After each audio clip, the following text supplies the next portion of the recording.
Welcome to Brooks Brothers Live. I want to thank you for being here with us tonight. My name's Dewey Evans. Myself, and my cousin, my brother from another mother, Joseph. We do this every week. We get together and we talk about some family-related issues. We are gentlemen of a certain age. We've lived a bunch of life, hopefully have a whole bunch of life left to live. And we're here to share our experiences with you. How you doing this week, Joe? Hey, I'm good. How was your fourth? Good. I don't think I've ever called you Joe. I've called you a whole bunch of things, but I've Oh, never yeah. called you Joe. That until now, I can't say that anymore. Yeah, it was shocking to hear it come out because in all these years, I've never heard that. And, only occasionally did your mother call me that. And my mother only called me that when she was trying to be playful. Come on, Joe, But Ah. it's okay. It's okay. I'm okay. Wasn't that earth shattering? But listen, I'm glad to hear that your 4th of July was good. Mine was okay. I went up the street, bought some ribs, had some beans and potato salad, and nursed my dog through the explosions. But today we have and I'm kind of glad, that it comes right after the 4th, which was is a family time. And so today we have a family show, as we're bringing on our family or members of our family, the next generation, so to speak, of the Brooks family. Sam Phillips, who is my youngest son, Haley Evans, which is your oldest daughter, and my pretend daughter, and Garrett Ash, which is my older sister's oldest son, and someone who I was just saying, I remember when he was born, where I was when he was born, and trying not to feel too old, but we want to welcome them to the show and the conversation we're going to have with them. It's interesting because on your branch of the Brooks clan, so your sister has 2 boys and you have 3 boys. On my branch, my sister has 2 girls and I have 3 girls. So 5 boys, 5 girls in the Brooks lineage at that level. And we have, 3 of them here tonight. Welcome, everybody. How are you? Hey, pretty good. How you guys? Speak up, don't. Yeah, I'm good. Doing pretty If well. you've been watching, you've met Garrett before when Joseph had to be engaged with something else. So I guess 3 or 4 weeks ago, Garrett subbed in as co-host, and he generally watches and comments. And I know that last week, as we were talking about, a lot of it was about whether we should actually use the word nigger or if it should stay the N word, or where does that word fit into how we talk about ourselves. And you had some comments, and can you share with us some of the thoughts that you were having while you were watching it? Yeah, sure. First of all, that was an awesome episode. I was like transfixed the whole time. But yeah, you guys made some really interesting points about, particularly about what's changed with the new generation. You guys seemed like you guys came across like you were really proud, actually, of the way that our generation has kind of stepped up during this whole situation where racial injustice is kind of boiling over, and you kind of wondered, what changed here. For a long time, it seemed like we were the generation of of feelings, of sensitivity. What changed to really get us engaged and get us enraged even about this whole situation? So I guess I would approach it from 2 places. One, I would say that the frustration and the hurt was always there. Um, I think that in a way it manifested itself differently than it did with you guys because of the work, the civil rights work that you guys did. That my father, that Uncle Dewey, Uncle Joey, that all you guys did. I think it became less acceptable for people to be overtly racist. I think that a lot of the racial bias that people had, it was forced underground. That they didn't all of a sudden change just because they weren't allowed to be racist out loud anymore. So I think they were more covert about it. And I think, all the systematic racism, a lot of that was still there. But again, that's not in your face. So I think it was harder for us to be enraged and to lash out when the things that we were getting thrown at us were less punches in the face and more whispers. So I think it just manifests itself, at least if I can only speak for myself, but in like this frustration, and this like, guys, like, I'm trying to call this out, but there's no one really to lash out. There's really no posters to tear down, no rallies to raise your fist in. So I think this moment has given us a chance to voice what we've been feeling for a really long time. And I think that coronavirus has also kind of given, I guess, turned up the heat on whatever rage we did have. It's a frustrating moment, Well, and it's also, Yeah, I think that keeping people indoors for 4 weeks can generate that kind of boiling over to where you light a match and things explode. Garrett, there was something I was going to comment on. It's interesting to hear because I hadn't really thought about the idea that there was not anything real tangible to grasp onto. Whispers is how you put it. I remember growing up, and it was just not that long ago, when, Yes, it was. for instance, your mother, yeah, just as long as with you, but, I remember when your mother had a white boyfriend. That was a big deal. Even when I was in high school, interracial dating was not just the given. It was a big deal. I remember a friend of mine had to go to her rabbi and have a big conversation about it.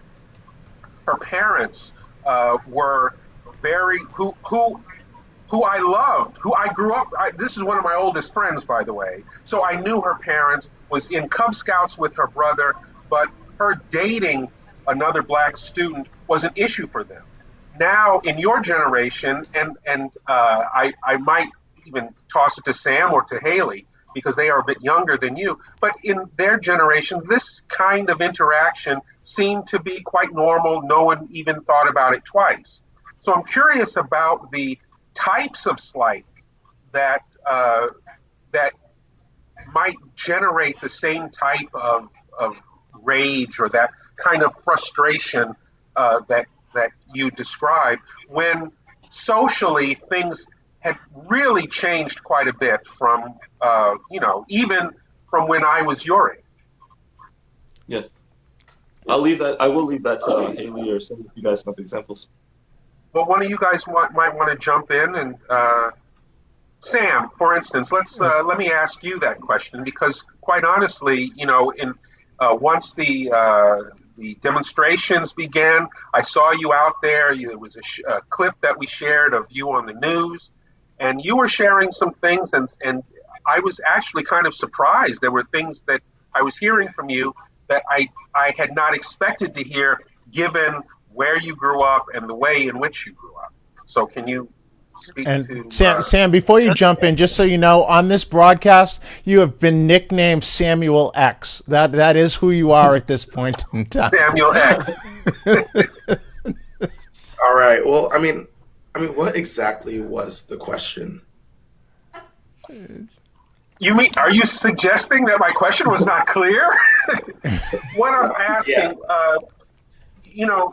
Garrett's point was I'll give this a try, and then if it's still not clear, I'll let Dewey jump in and try to ask it. Garrett was saying that for the longest time that there was this frustration, but it didn't seem like there was really any place. There was no place to point to it. That instead of maybe the shouts that your uncle and I received as we were growing up, that the racism, the bias was really in whispers. And so what I was saying is that society has changed quite a bit in terms of racial interaction. And the example I gave was interracial dating, whereas when I was your age, this was still a big thing. People gave it a lot of thought. People looked at it and noticed it. Whereas now, and my impression with you growing up was that people just dated. It was not an issue. White friends, black friends. And so my question is, what was it really what were the whispers? What were you hearing that would cause the amount of anger that we're seeing now? So, in my opinion, I feel like the racism was just more hidden. It wasn't blatant out front. It was more, embedded within our government, within our society. It was hidden. And so it hurts more when you grow up and you learn all about the civil rights movement, Malcolm X, MLK, and you are told that, all this stuff is over and that no more segregation and we're living in harmony.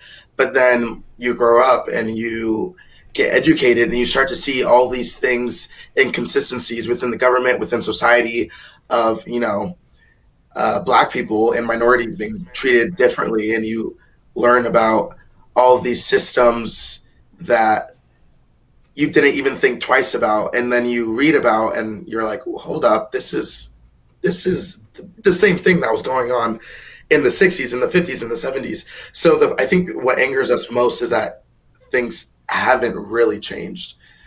They give us an impression that they have, but within society, within the government, things have not changed. I think that's what hurts people the most. Yeah, I would venture to say. Oh, are you done, Sam? I'm sorry. I was gonna say an analogy. If someone lies to your face right then and you call them out on the lie, it's done. But when you find out someone has been lying to you for years and is going behind your back and doing things, and then you find it out, it hits harder because they've been doing it behind your back and they know they're doing something wrong and they've just been doing it and doing it and doing it. So I feel like that's our situation within our generation, and I feel like our generation is a little more educated at a younger age, and that makes us more vocal. I feel like more aggressive because we're young. We just act out. So I think that is the situation that we're in right now. Hey, what were you gonna say? Yeah, I would venture to say that's the difference between racism and then systemic racism, right? So what we're seeing now, what I think many, many people, including myself and the two other people here, are upset about is systemic racism. It is the things that are embedded into society, into the police force, into the government, into public schooling, into neighborhoods and grocery stores, and the way people are treated on the street, that we are upset about. I could agree with Sam. As many people know, I grew up in Atlanta, definitely in the Southeast, to say the very least, where Martin Luther King is heralded everywhere, right? Especially in Atlanta. And I distinctly remember the first time I went to the Martin Luther King Museum in Atlanta, and it was by far one of my favorite places. I used to ask my mother to go all the time. I had a videotape of the speech on Washington the March on Washington that I brought to my second grade class to watch for fun one day, and we found out we couldn't end up watching because you saw people getting lynched on the streets. And it is that passion that I had as a young kid, where it was like, this is wonderful, like this is the place where I'm from, this is amazing, like this all happened here, everything's different, I'm allowed to be whoever I am, and then to grow up and to find that, okay, maybe not, maybe we lied a little, maybe we said a little just to make you feel better. I know, Dad, you've for sure said, in the South, at the very least, the racism is very covert. It's very bless your heart and hidden and covert. I think in people's niceties, and yet I find. Let me just. Sorry to interrupt you, Haley. My question really was about, and you're going right there, but I want to clarify for the three of you. Is my question really was about personal experience. So let me be more clear. And Dewey, you tell me, because you may not have even experienced this. So you're growing up in Denver. We were there was, we liked to ice skate. There was alpine skating, which was close to where we could go. There were days that we could not go there, not that there was any official rule that we couldn't go there, but to go there was to fight, to be called nigger, and to be chased away. So, Sam, I don't know that you ever experienced that. You may have. I've never heard that story. Garrett, Haley, have you experienced that type of hatred, racism, bigotry? It was Sam, one of you jump at that. So now I kind of see where you're going, what the question was exactly. I feel like now it's like you said, it's not like in your face racism. It's, little whispers, and it's stuff like growing up. Me and the only other black girl in elementary school, people thought that we were brother and sister just because we were the only two black kids. I would see people, when I go to government official places or just talk to school counselors or whatever, they would always ask if my parents were divorced, because I guess minorities have a higher rate of divorce, and they wouldn't ask the other kids that. People would, touch my hair randomly and just say, "Oh, your hair feels so nice." It's like small stuff like that. It doesn't feel right, but it's not necessarily wrong, but it's more just ignorant. So did you guys know that at the time when it was happening? Because I would say that you were all raised in an environment where there were undoubtedly many times where there weren't many people of color in that space with you, right? You grew up and your parents went to great ends to give you the opportunity to receive the kind of education that is privileged to those, that don't look like us by and large, right?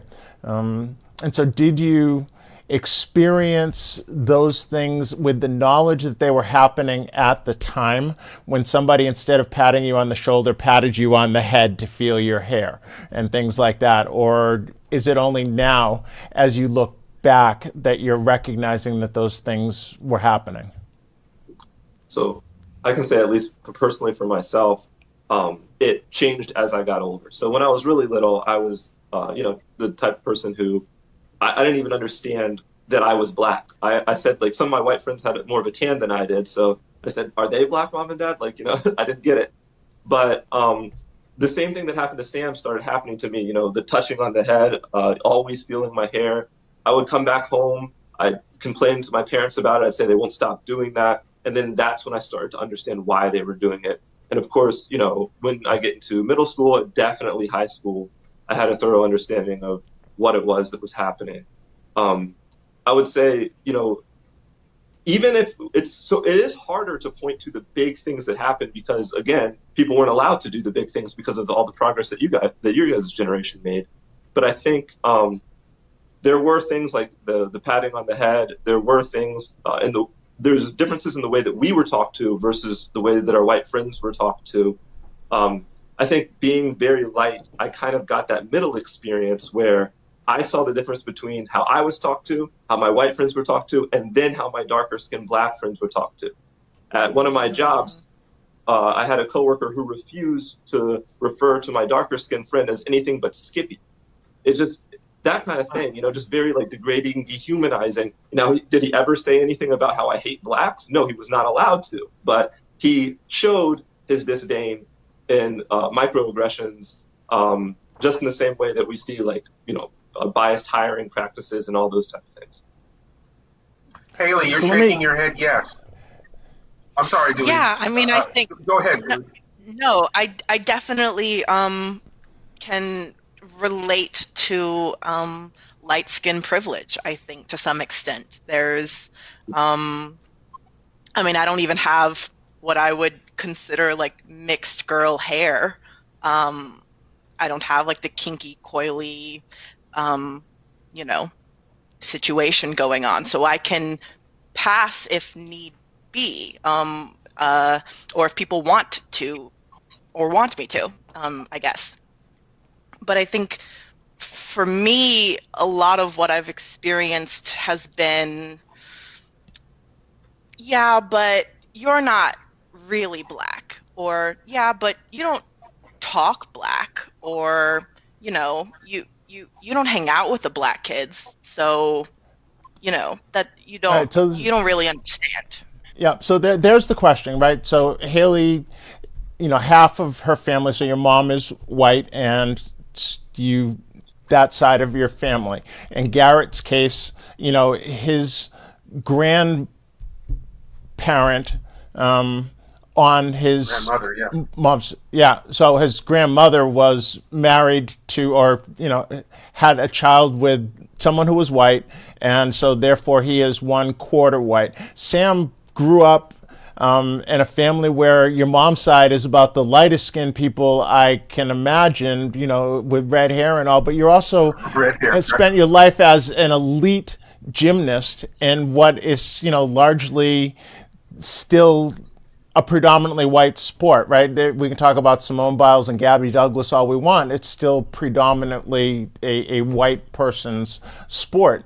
What did you guys feel like was the pressure to conform to the non-stereotypical or the stereotypical person who grew up in privilege in the white environment and spoke the Queen's English and did all of those things? Because I know my mom wanted us to be able to fit into corporate America. That was part of what my upbringing was all about, was be able to speak the language so that you can fit in anywhere you want.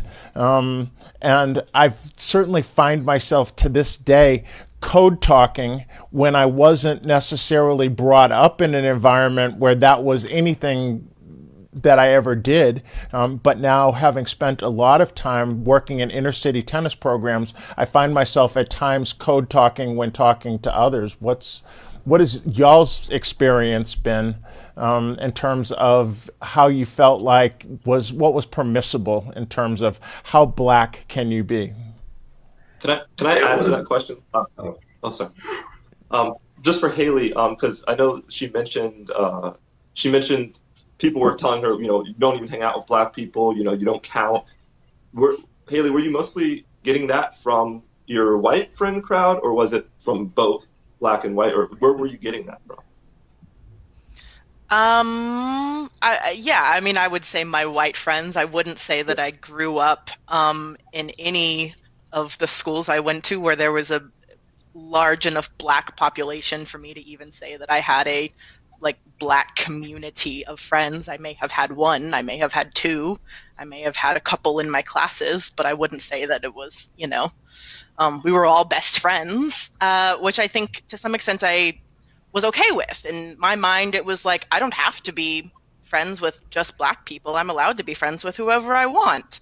And yet I also found myself hearing these things from my white friends, and wondering, am I missing out on an experience? Am I excluding myself, or am I being excluded? because of the way I speak or the way I dress or the way I look? Am I being discluded Being from a group? excluded from, sorry, just to clarify, are you being excluded from the black group because of, or from the white group? What do you mean? The former, I from don't the know. black group. Yes. Okay. What about you, Um, Sam?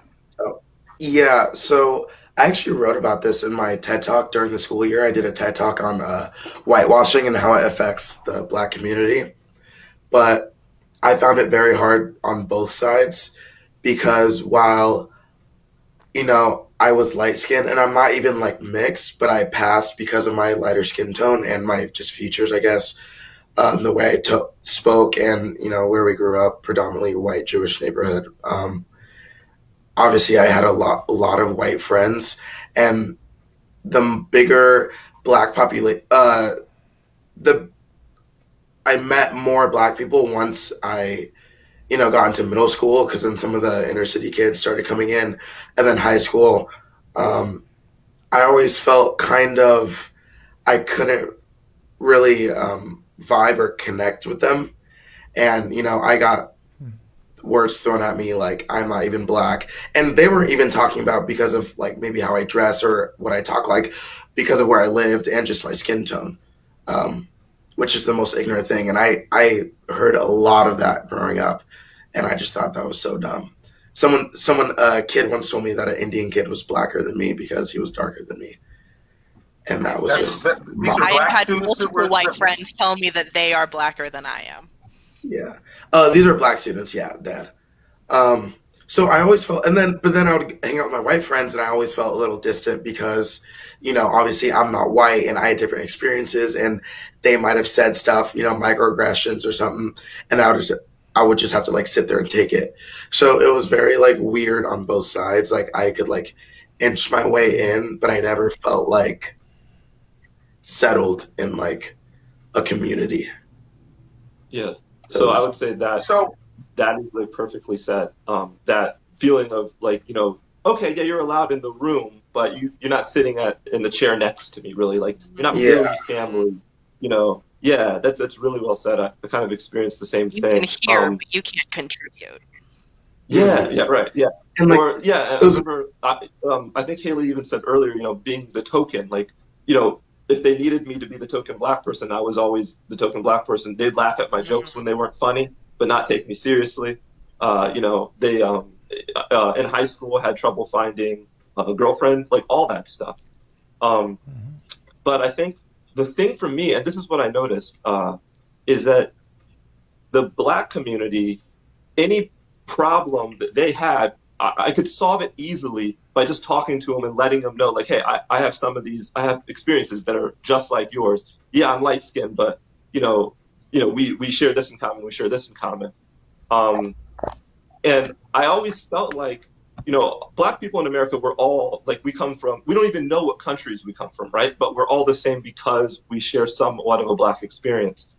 And so I felt like the black community was more inclusive in that way.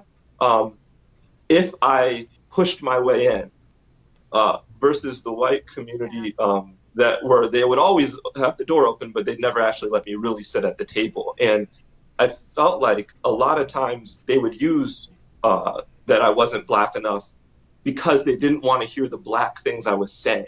That would happen a lot. I tried to give my perspective on the black experience. I tried to speak up against something that was happening that wasn't fair, and that's when they'd come with, "Oh, you're not even really black. You don't even really count." It was more to dismiss my point of view. That was my experience, Liz. So yeah, and Garrett, you've graduated. I'm sorry, Sam, you were going to say? I was just gonna say like it was very disappointing to like, because of course like I made friends. Obviously, I had black friends, but some of the black people in the larger group, like I was excluded just because like right off the bat they saw how I dressed, they saw my skin tone, and they just deemed that I wasn't black enough just because of that. And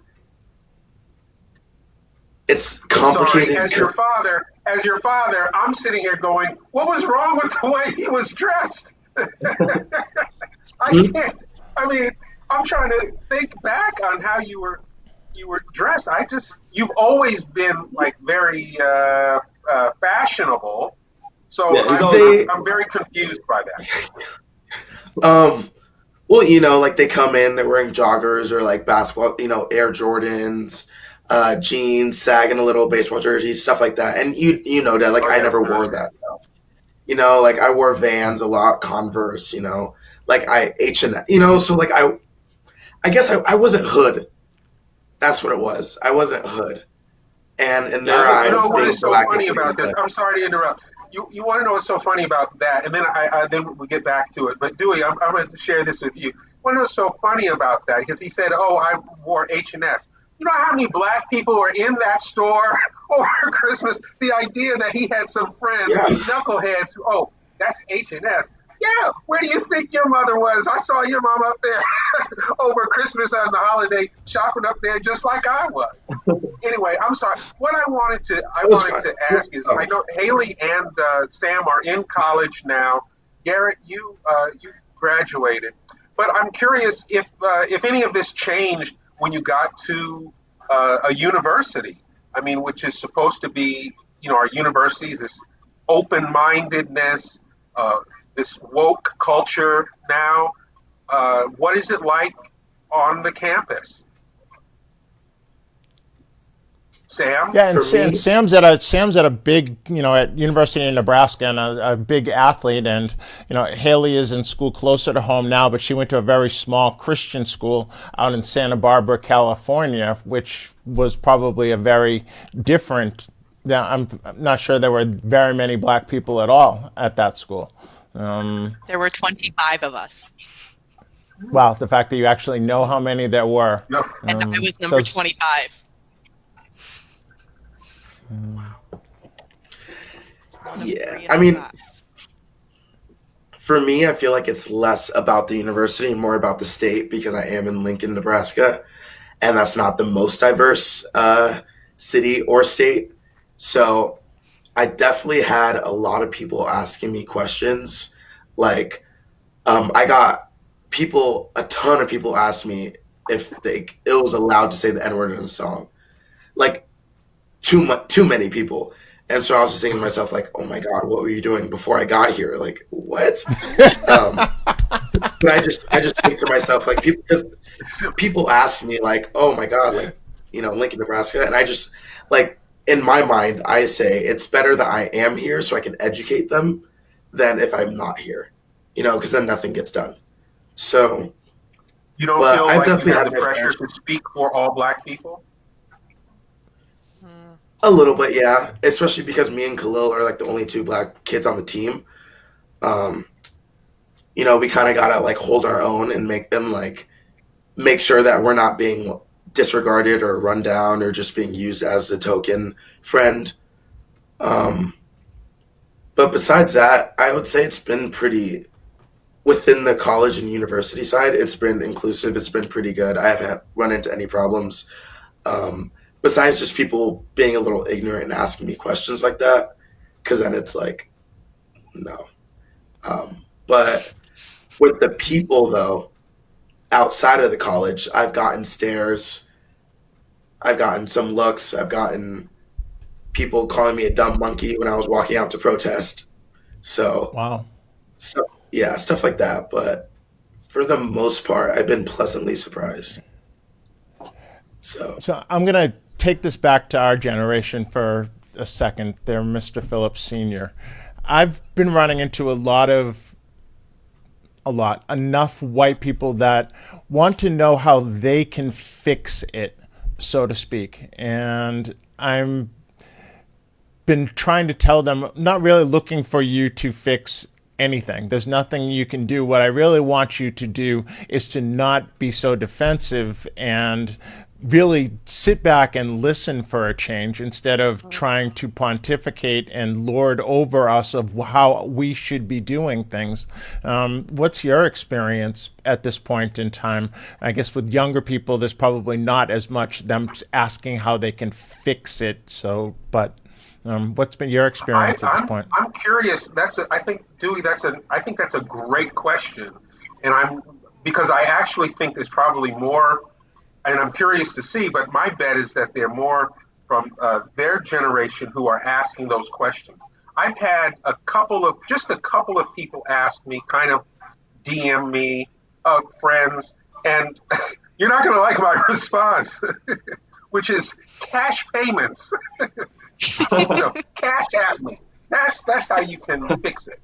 I need money, a job, But honestly, I wouldn't even know what to say to that, because that whole idea makes me uncomfortable, particularly coming from people who, if I've known them for a very long time. I mean, I'm trying to think. There was a woman who I just love her to death, and back when we were in school, and she was like one of the prettiest women I've ever seen in my life, and I wanted to date her so very badly. So, when I'm getting now, well, how can I fix this? Well, you could have dated me, 40 years ago. We could have gone out. That's how you could fix it. But I'm curious to hear from you guys. Are people asking you this question? If so, what is your response? I've had multiple people ask me. I've had maybe not a ton, 3 to 5, perhaps, ask me at least for resources. Where can I go? Where can I learn? What do I need to know? And I think at the very beginning, I was very, very, very willing to go do the research, go find things. I think if you go to one of the links in my bio on my Instagram, there's still a compiled list of some lists that I already found compiled that I just shared with the world. And then Haley, just to interrupt. Is my book on that list? Is my book on that list? I'll add What, it. he talked like a white boy? All three of you need to, as soon as we hang up, include my list or my book on your list that you are sending to your friends. Okay, please. I cited your book in my whitewashing TED Talk essay. There you go. That's my boy. I think I quickly realized 10, 14 days in, this is my job. I'm doing the Googling just like you are perfectly capable of doing. I am compiling the list just as you are perfectly capable of compiling the list. I do not have some magic power in me that just knows where all of the black-owned businesses in Dallas are. That's not something I just inherently know because of my blackness. I don't just, know every book about systemic racism written in the last 35 years that could be semi-prevalent to you just to hand off to you. Sure, I know some names, right? But I came across those names in original ways, and maybe to some extent it is because I have been, privy to conversations within the Black community and within Black families. But I also think that I just pay attention.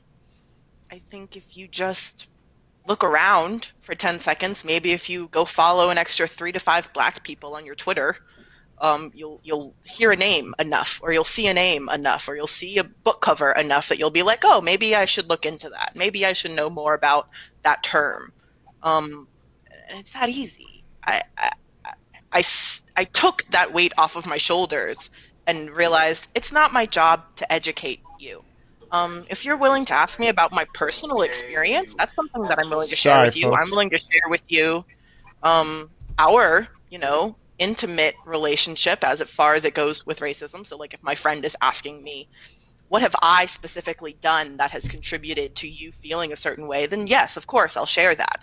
But I'm not going to go list every Ta-Nehisi Coates essay, novel, and piece just to give you peace of mind and make you feel like you did your research. That's not my job. Yeah. I totally agree. It got to a point where I was, and I got a fair share of people asking me, what can I do? Is there, I've signed petitions, I've read these, papers, donated, blah, blah, blah. Is there anything more I can do? And I'm just there's always Google. Legit. If you don't know something, just Google it. You don't even need to read a book, just Google. Information ignorance is a choice. Yeah. So So that was my answer. Just Google it. yeah, so Yeah. I think I agree with both of you guys in the sense that for a while, it was like one person a day at least was asking me, like, Mm. hey, so talk to me about black pain, or hey, so what can I do to help? Um, so I think that you guys are right that a lot of this can be done if people were willing to put in the work and do the research on their own, and it shouldn't fall on our shoulders. But at least for myself, I feel like it's almost like I don't feel pressure from them to help and to I guess teach. I feel I feel like this is a moment, and I want to make sure we as Black people capitalize. That we capitalize this moment. So I think that comes from me, and that's why I started like a YouTube page where I talk about covert racism, where I talk about the Black experience a little bit, because I want to make sure that we actually create lasting change in this moment. And I think our part can be more than just regurgitating facts or things that they can Google. We can talk to them about concepts that maybe we're privy to because of our experience. Like, what have we gone through? Because while that seems anecdotal, I think that's what really affects people. I think when they hear a story, like the stories that you guys have just told, like tonight, when they hear that, they're like, oh, I didn't, I had no idea Black people were going through this. And we give them a whole new way to see the things that are happening every day in their life, the things that have already been happening, now they can see them. And so that's what we can do. That's the role of teacher that we can play. Garrett, I I'm mean, I so glad that you definitely. said that. I'm so glad that you said that. Haley, I come right to you. I just wanted to say, and I think that this is something that Dewey has talked about for the longest time, is the power in personal narrative, in stories. And I really have been feeling in these last, certainly very strongly over the last week, that one of the good things to come out of this is that more and more people are offering their stories. And I'm Yeah. really amazed at the number of not well, a number of everyone who is going, what? I had no idea. And I don't like the term microaggressions, but a lot of the stuff that people are describing is not really microaggressions. Some of it is outright bigotry, hatred. Some of it is annoying hair type of stuff that I think all of us have gone through. Um, and some of it is rudeness, but uh, almost all of it is really based in how we treat one group of people versus the other people. If we see that you are black, then we have you know this reaction. Our we go to anger 0 to 50 very quickly, or less quickly, or what have you. But anyway, I'm sorry. Go ahead with what you were going to say. I th- I think kind of combining what the two of you were saying, I think there's a level of ignorance that white people get to have. I mean, it's called white privilege, right? Um, but there's a level of ignorance that they are able to have and to get away with. I did a poll on my Instagram, I don't know, probably the week the George Floyd video was released. Um, and everything was really, really intense. And I asked people if they had heard two different words or two different terms. One was redlining, and the other was food deserts. And I had about 70% of my followers tell me that they had never heard either of those terms before. Yeah. Yeah, And the in my ignorance head, is I was like, overwhelming. okay, well, I would say of that 70%, 50% of you were in the same school district as I was. Okay, so you can't say that you weren't taught, because I know you were, because I was. You learned at the same place I did, same classroom, same curriculum, right? And so there's a level of, this doesn't apply to me. I'm not going to save it in my head. It's Well, not Yeah, that's true because important. exactly. that is how It the doesn't brain works. matter to my The brain's a history. filter, and we everything that we don't want to know we discard. That's just a basic function of how the brain works, which is why we see things that we're interested in, and all of a sudden it's everywhere. And I suspect it's why people see racism so much. Those that have been very much attuned to it see it because they are attuned to it. That they look for it in everything. Their brain looks for it in everything. And there are those that see it nowhere and don't see it anywhere. And so there are things which are right under people's noses, which they see very differently than other people. I'm in the world of tennis, so very much a white people sport. But everybody in tennis, just about everybody in the world, knows who Arthur Ashe is. Arthur Ashe had a program called the Safe Passage Foundation, pretty significant program.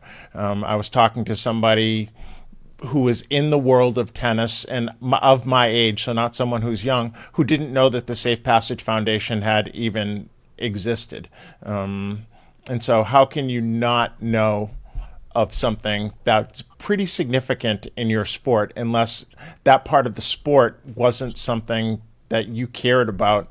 And so therefore you just didn't notice it. Because I know that if you looked at Tennis Magazine or the publications, as a member of the United States Tennis Association, everybody gets this rag. It gets mailed to your house every month. And there were articles on this program. It was enormous. But so to not known about it, that you had to be skimming through and, oh my goodness, there are a bunch of black faces on here. Or even if it's an article about Arthur Ashe, I'm not looking at it. I'm going and looking for Chris Evert and Jimmy Connors on their, whatever they're doing and being fools. And so it is true that the ignorance is willful. Or has been willful, and consequently, there are a lot of people who are now saying, I need to know, and maybe they didn't want to be ignorant, but because of what they were around, the things which interested them, because it's what other people around them were interested in, they gravitated towards something, and now they're looking to see, well, can you tell me about, and I'm like, just keep looking. If you make yourself aware, your brain will filter out the other stuff, and now all of a sudden these things that you didn't know existed will be everywhere. You will just notice them everywhere you look. I think that's one of the things that we have to do, is to tell people, if you just kind of concentrate on looking for them, you will see them too, whether they be microaggressions or outright racism or whatever it happens to be. I think that's so well said. I think that, we don't have to do all the legwork and compiling all the information for them. What we have to do is help them understand what they're looking at. That doesn't take very long. That takes, talking about our experience a little bit, talking about how to notice something when they see it, and then pushing them to keep going, right? And so I think that was super well said. They'll start to notice, hopefully they'll start to notice if they actually care now. When they have the right constructs to see what's in front of them. I was looking for this quote I wanted to share with you, and then I'm going to follow up with a question. This is Frederick Douglass, and you may have heard this before, some of you or all of you. What shall we do with the Negro? And he responds in part, one of the things he said is, do nothing with us. Your doing with us has already played the mischief with us. Do nothing with us. And then he skips on. He says, basically, and if the Negro cannot stand on his own legs, let him fall also. All I ask, give him a chance to stand on his own legs. Let him alone. I skipped down through that, but essentially, I mean, you get the idea. And so to the question, what shall we do? And white America asking, what can we do? What shall we do? That has generally been my response is, you don't have to do anything except leave us alone, treat us equally, treat us as you would anyone else, let us stand on our own 2 feet, don't put extra burdens on us, let us fall if that is what should happen. But I'm curious, from the three of you, what is your answer to white America? What can they do? Are there answers as we move forward, as you grow older and take the reins? What can they do? What are the answers to race in America? Or do you have them? I mean, I don't have them. I think to some extent it's just being willing to widen your existence. Like I want to absolutely no part in your month where you're only shopping from black stores. I don't want find 3 black stores that you absolutely love and would shop at regularly like you would any other store, and then just add it into the rotation of stores that you regularly shop at, right?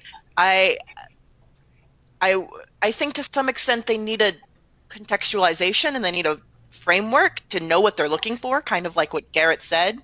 Um, I had a friend who told me that she didn't.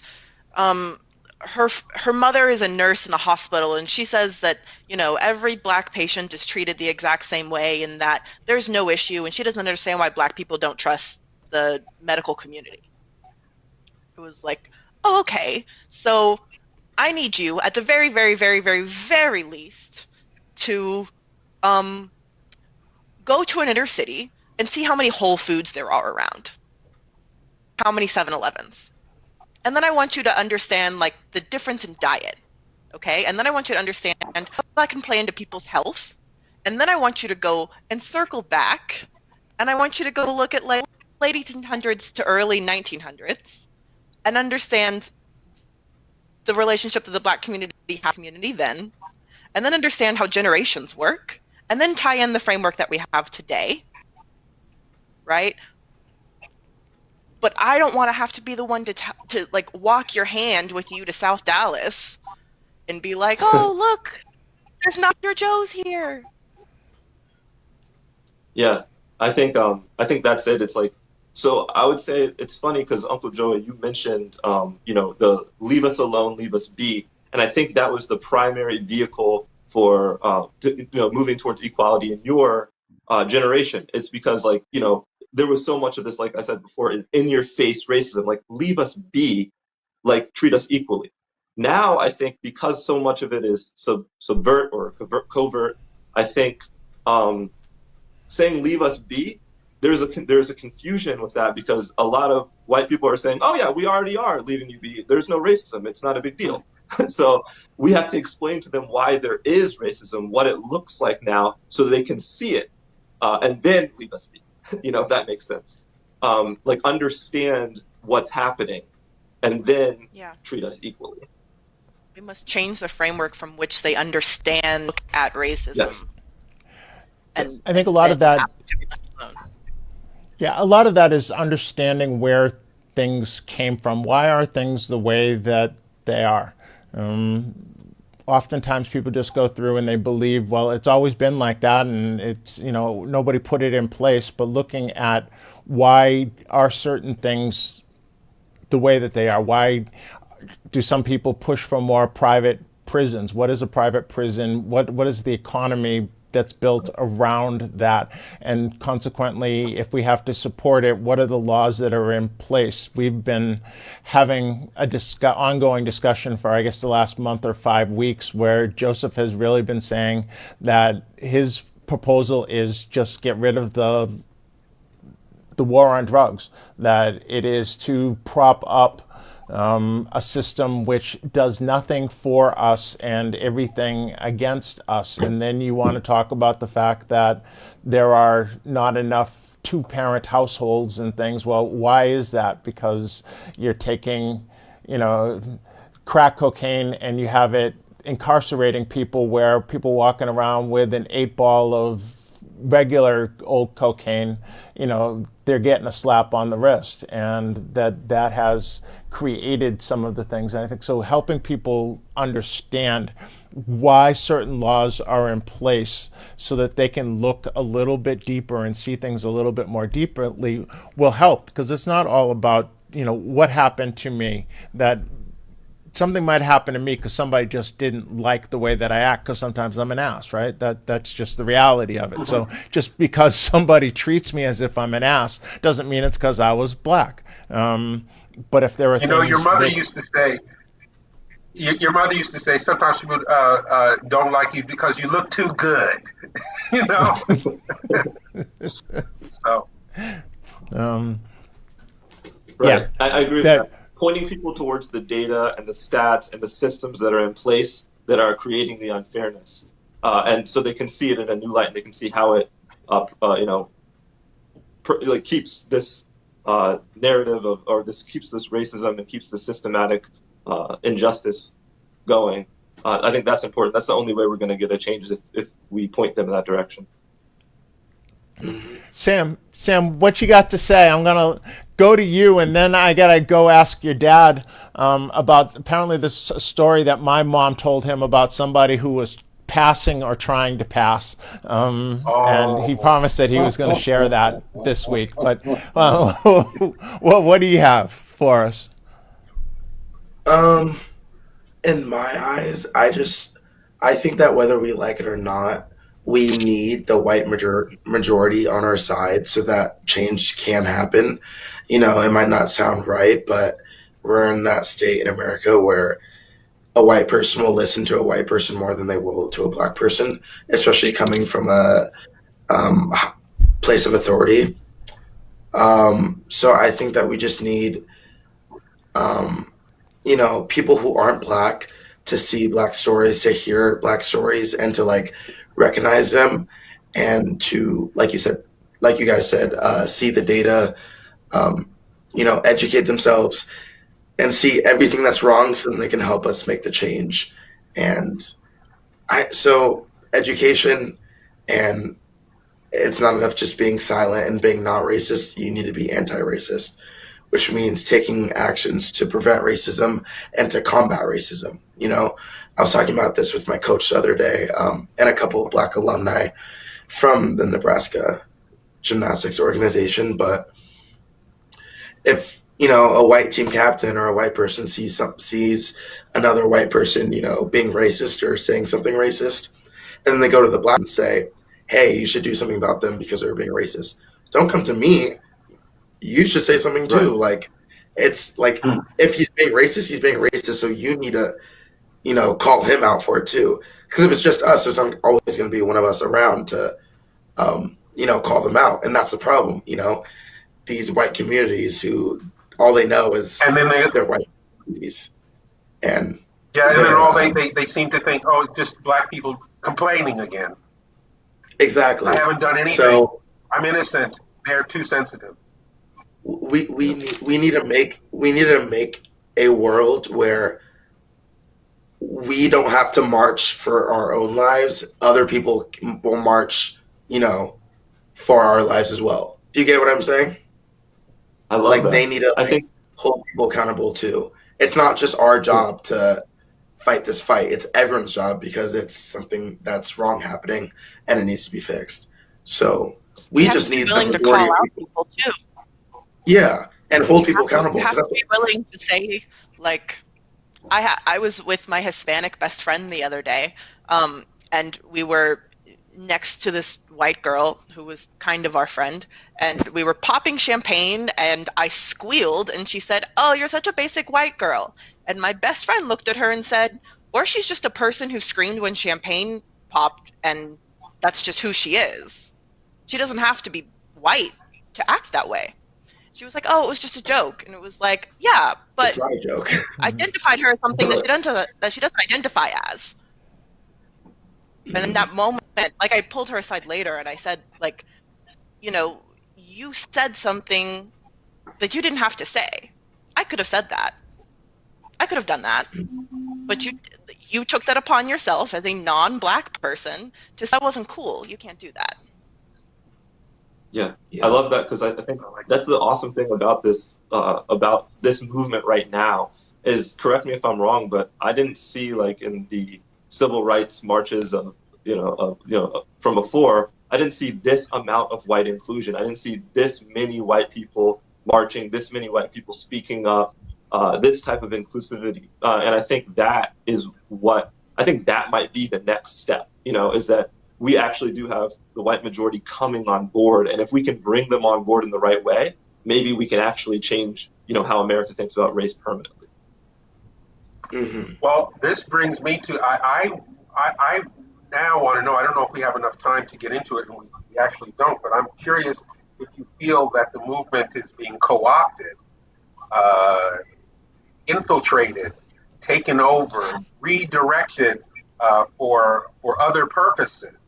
Um, if you can, maybe we have enough time for a quick answer from everyone, and I can give the story next week.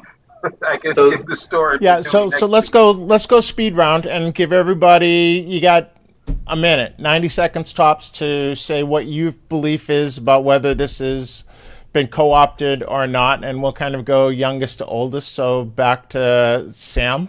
What are your thoughts?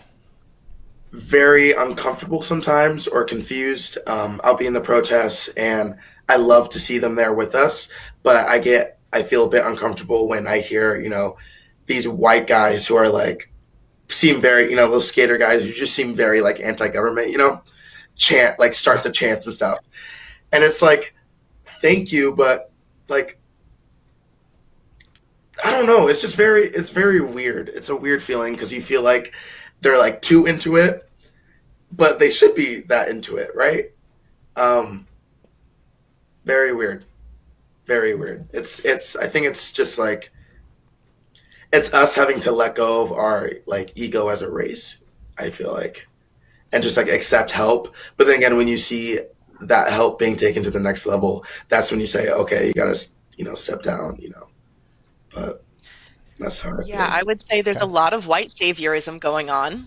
Yes. Um, in within certain people. I mean, I cannot identify the entirety of, the white majority who comes out and supports as white saviors. I don't think that that's all of their hearts and all of their minds. I think some of them are very good people. A lot of them are probably very good people.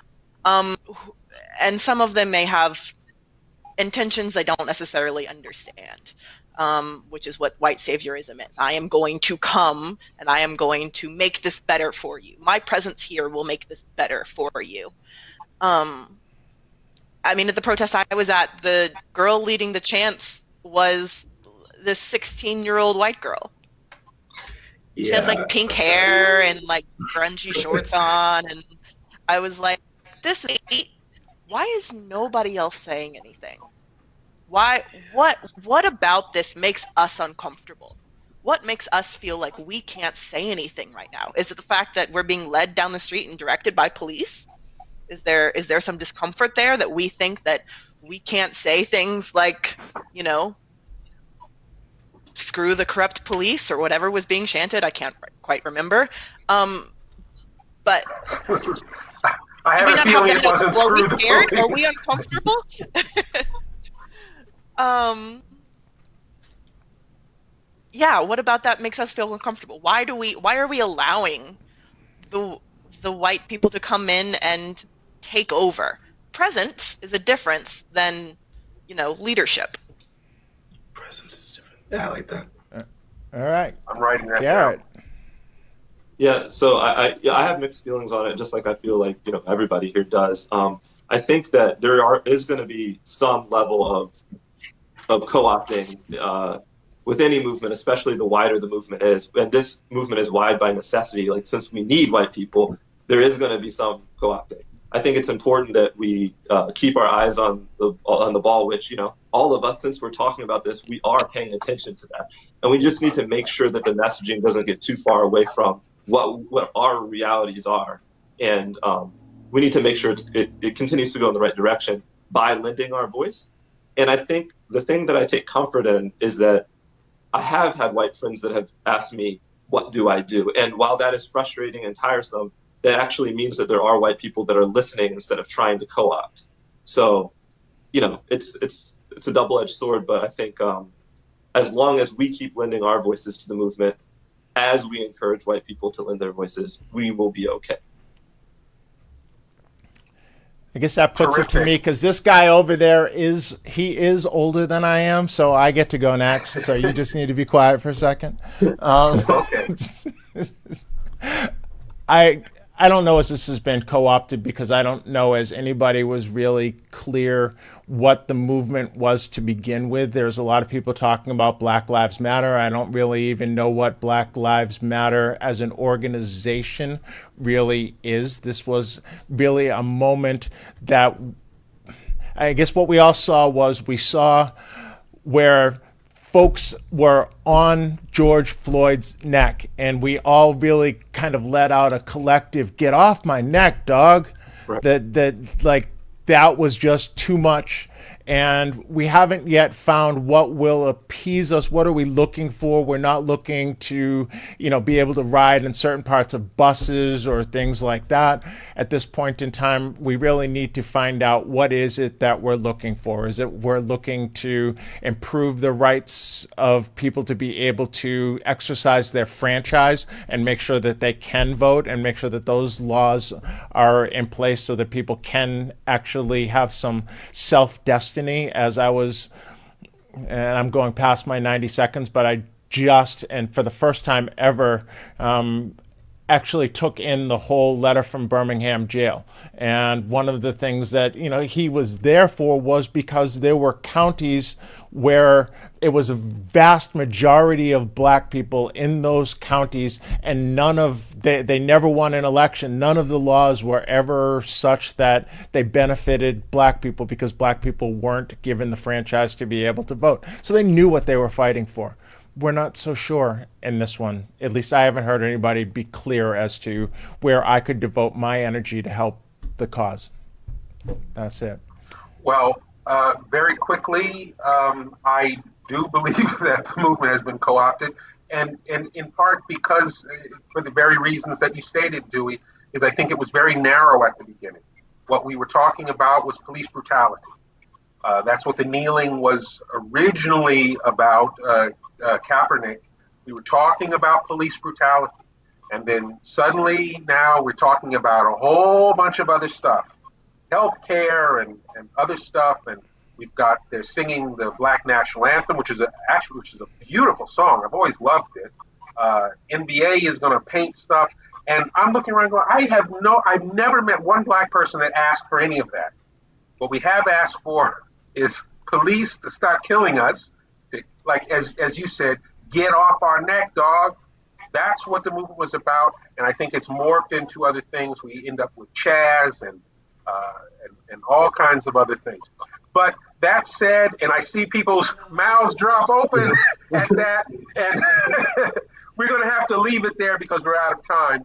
But I want to thank you all, Garrett, Ash, my nephew, my niece and play daughter, Haley Evans, my number 3 son, Samuel X, Sam Phillips. It's just been such a great pleasure to have you on and to hear your thoughts. And it's very clear we got to have you back, either as a group or individually, because you've got a lot to offer in these conversations. And we want you to come back as well here next week at 6 o'clock Pacific time. That's 9 o'clock Eastern, 8 o'clock in the Central and Mountain times. Join us next week for another episode of the Brooks Brothers. We'll see you then. Bye-bye.